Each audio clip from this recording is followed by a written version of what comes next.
Hello students, welcome to my channel. जैसा कि आपको पता है, हम अपनी 7th क्लास की हिंदी यहाँ पर पढ़ रहे हैं और बुक का क्या नाम है? बसंत। आज जो है हम उसका चैप्टर नंबर 12 पढ़ेंगे। क्या नाम है चैप्टर का? भोर और बरखा। जो ये भोर और बरखा है, ये एक कविता है और इसको किसने गाया है? भोर और बरखा को ये गाया है मीराबाई ने।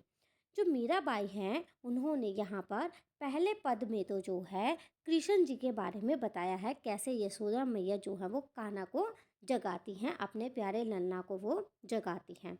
और दूसरे पद में जो है उन्होंने सावन के महीने का जो बड़ा ही मनमोहक जो है वो चित्रण किया है।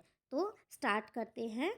देखो, वैसे मैंने आपको पहले बताया है कि जो हमारी कविता है उसको हमें तुकांत में गाना होता है, मीन्स उसको हमें लयबद्ध में गाना होता है। जैसे जहाँ पर जो हमारे पूर्ण विराम है, अल्प विराम है, जो हमारे ये चिन्ह आते हैं, इनको देखकर जो है हमें गाना होता है, पढ़ना होता है। तो पहले मैं आपको पढ़ के दिखाती हूँ, फिर इसका मीनिंग आपको बताऊंगी और फिर ये बताऊंगी कि आपको पेपर में इसको लिखना कैसे है। तो स्टार्ट करते हैं।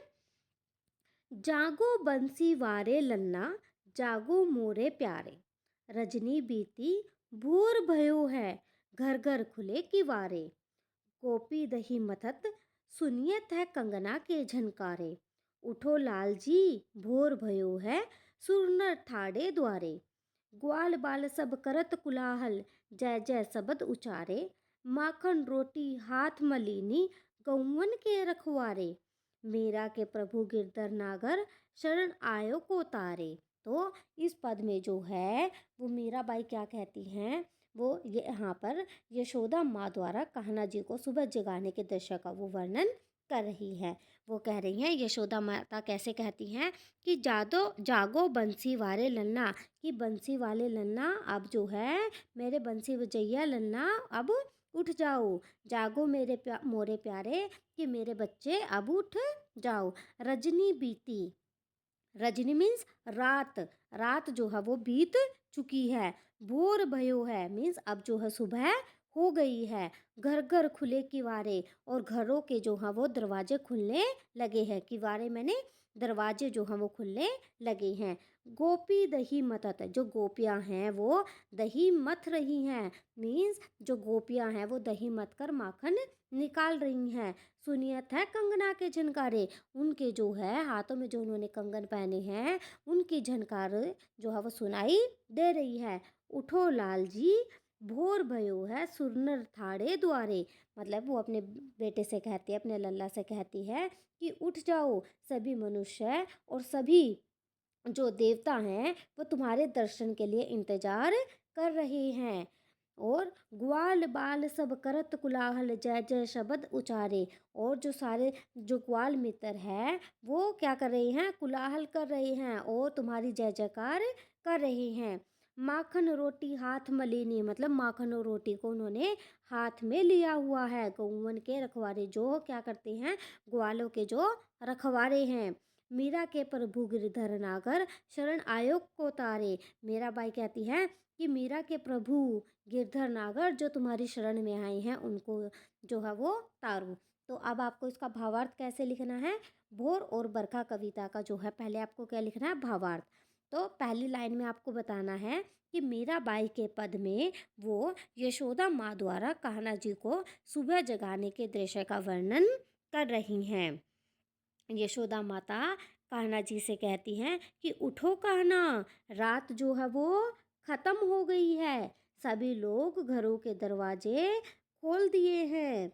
ठीक है, जरा देखो, सभी गोपियां जो हैं वो दही मत कर तुम्हारा मनपसंद माखन निकाल रही हैं। दरवाजे पर सुरनर मीन्स, जो सुर मीन्स देवता और नर मीन्स मनुष्य, जो दरवाजे पर सभी देवता और मनुष्य जो है तुम्हारे दर्शन के लिए इंतजार कर रही हैं। और तुम्हारे सभी ग्वाल मित्र जो है वो हाथ में माखन रोटी लिए द्वार पर खड़े हैं और तुम्हारी जो है वो जय जयकार कर रहे हैं। वो सब गाय चराने जाने के लिए जो है तुम्हारा इंतजार कर रही हैं, इसलिए उठ जाओ कहना।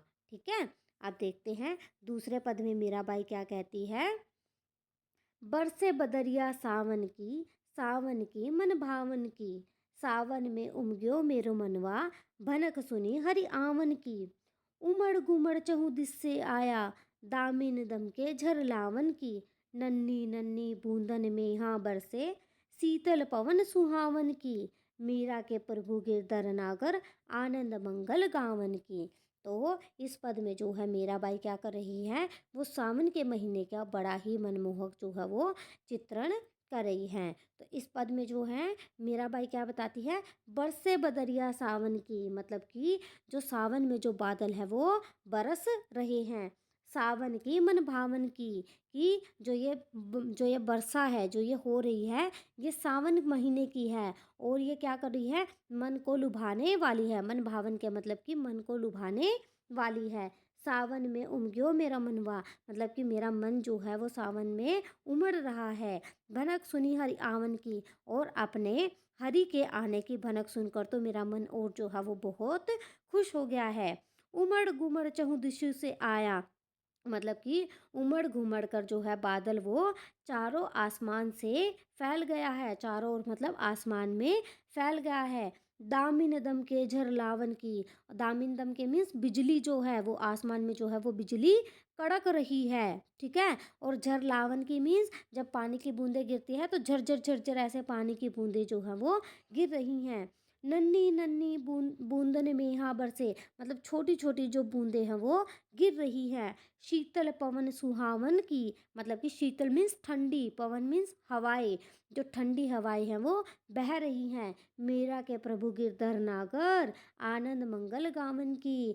जो मीराबाई है वो ऐसा महसूस करवाती है कि जो श्री कृष्ण है वो खुद चलकर उनके पास आ रही हैं, ठीक है। तो इसका भावार्थ आप कैसे लिखोगे, भावार्थ में सबसे पहले आप क्या लिखोगे कि अपने दूसरे पद में मीराबाई जो है वो सावन का बड़ा ही मनमोहक चित्रण कर रही है। पद में उन्होंने बताया कि सावन के महीने में मनमोहक जो है वो बरसात हो रही है, और जो बादल हैं वो उमड़ घुमड़ कर आसमान में चारों तरफ जो है वो फैल जाते हैं। चौदिश मतलब चारों दिशाओं में जो है वो फैल जाते हैं। और आसमान में जो है वो बिजली भी कड़क रही है। दामिन दम के, दामिन मीन्स बिजली, ठीक है। बिजली भी जो है वो कड़क रही है। दम के मीन्स कड़कना, ठीक है। आसमान से बरसात की जो है वो नन्ही नन्ही बूंदें गिर रही हैं, और ठंडी हवाएं बह रही हैं, जो मीराबाई को ऐसा महसूस करवाती हैं कि मानो श्री कृष्ण जो है वो खुद चलकर उनके पास आ रहे हैं। ओके। अगर आपको ये वीडियो अच्छी लगे तो लाइक ज़रूर करना, कमेंट ज़रूर करना, और चैनल को सब्सक्राइब करना बिल्कुल भी मत भूलना। Thank you so much.